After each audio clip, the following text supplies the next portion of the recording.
Os números não mentem. Não mentem. O novo PAC, principal vitrine de infraestrutura do governo Lula, está parado nos estados e municípios. De tudo que foi prometido e anunciado com pompas, cerca de 48 bilhões de reais em contratos com prefeituras e governos estaduais, apenas 11% foram efetivamente licitados. É isso mesmo, viu? Mais de 44 bilhões de reais em verbas públicas ainda estão no mundo das planilhas. Obras de hospitais, escolas, saneamento, aeroportos, asfalto, transporte público, tudo parado ou atrasado.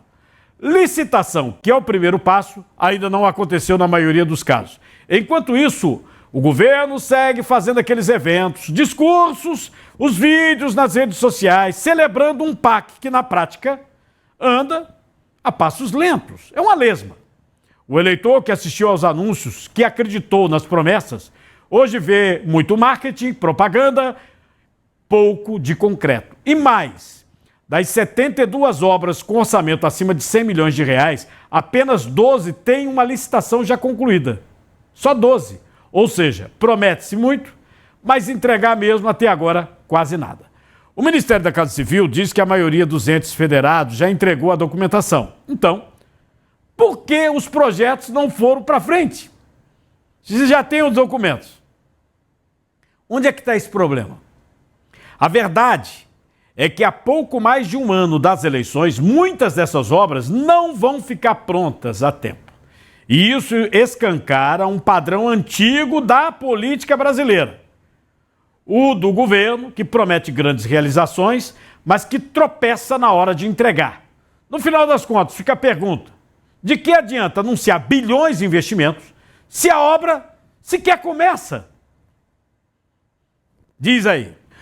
O perfil do Instagram de economia Gêmeos Investem repercute o vídeo do Lula, que diz que Deus deixou o sertão sem água porque sabia que ele, o Lula, seria presidente. Vê. E prometia água para essa região. Deus deixou o sertão sem água porque ele sabia que ia ser presidente da República e que não ia ter água.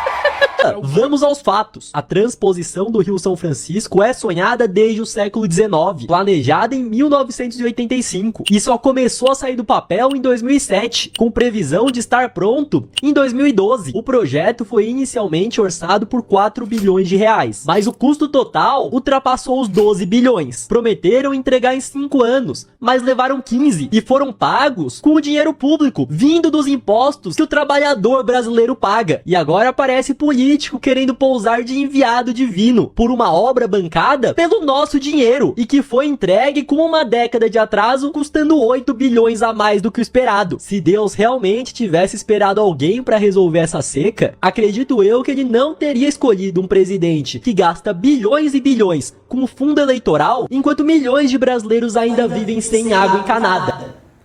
Rapaz, a Michele Bolsonaro ganha força como nome presidenciável para 2026. Quem está falando isso? O jornal Estado de São Paulo é o Estadão?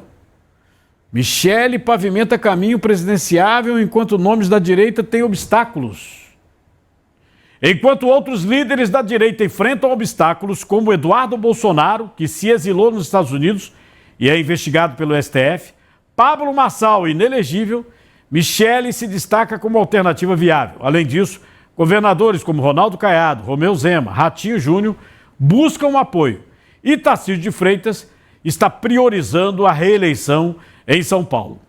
Tarcísio de Freitas, Ratinho Júnior crescem e empatam tecnicamente com Lula em cenário de segundo turno para 2026. É a pesquisa Genial Quest. Tarcísio saiu de 37%, foi para 40%, enquanto Lula caiu de 43% para 41%. Ratinho tem 38% contra 40% do presidente Lula. Eduardo Leite também aparece com 36% contra 40% de Lula dentro da margem de erro. Michele Bolsonaro empata tecnicamente com Lula com 39% contra 43%. Eduardo Bolsonaro tem 34% e perde de Lula por 10 pontos. Lembrando que isso, em quase todos os candidatos, nós temos aí um empate técnico. Segundo a Genial Quest, seria um empate técnico no segundo turno. Tá? Esse seria o gráfico aqui, ó. Tudo empate, ó, tá vendo? Nos cenários, tá? Ó, aqui Bolsonaro 41, Lula 41. Tarcísio, né? Tarcísio 40, Lula 41. Esses são os cenários apresentados pela Genial Quast. Queria lembrar o seguinte, essa é a pesquisa encomendada pela Globo, tá? Tem gente que diz que é a mais correta, tem gente que diz que ela puxa para o lado do governo Lula. Você entende de que maneira? Ainda na Genial Quest, ela revela 45% dos brasileiros têm mais medo da volta de Bolsonaro, enquanto 40% temem mais a continuidade de Lula na presidência. Você vê, 45% temem que Bolsonaro volte, 40% que Lula continue. Outros 7% afirmam ter medo de ambos. 3% dizem que não temem nenhum dos dois. Indecisos, 5%. Para o jornalista Thomas Trauman, Lula deixou de ser o favorito na eleição do ano que vem. E é claro, ele fala baseado nas informações da Quest. Veja. Primeiro, eu acho que essa pesquisa, se a gente junta essa pesquisa de ontem com a pesquisa de hoje, ela mostra que a situação do Lula, o Lula deixa de ser favorito. Pela primeira vez, eu sou muito cauteloso nessas afirmações, mas a minha impressão é que o Lula deixou de ser o favorito para a eleição do ano que vem. E é nesse tom de gravidade que eu acho que o Palácio está entendendo, fora das questões oficiais, está entendendo isso aqui. Por quê? Porque se a gente for assim, tanto o Tarcísio quanto o Zema, como o Caiado, eles ainda são pessoas desconhecidas no Brasil. 40%, muito longe da eleição, 40% dos brasileiros não sabem quem é Tarcísio de Freitas. E mesmo assim, quando colocado o nome Tarcísio de Freitas aparece empatado com o presidente. Então, você tem uma situação em que chegou-se a uma situação tão forte, um mau humor tão grande quanto o governo, que qualquer candidato que não tenha o sobrenome Bolsonaro, chegar no segundo turno, ele tem chances reais de vitória. Você vê, tem outras opiniões também, essa aí é um jornalista da Globo, né? Mas tem outras opiniões também do pessoal do UOL, né? Falando exatamente isso que está dizendo, né?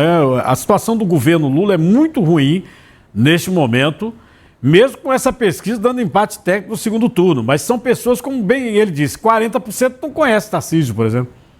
Sabe nem quem é Tarcísio, né? Mas já está em empate com Lula.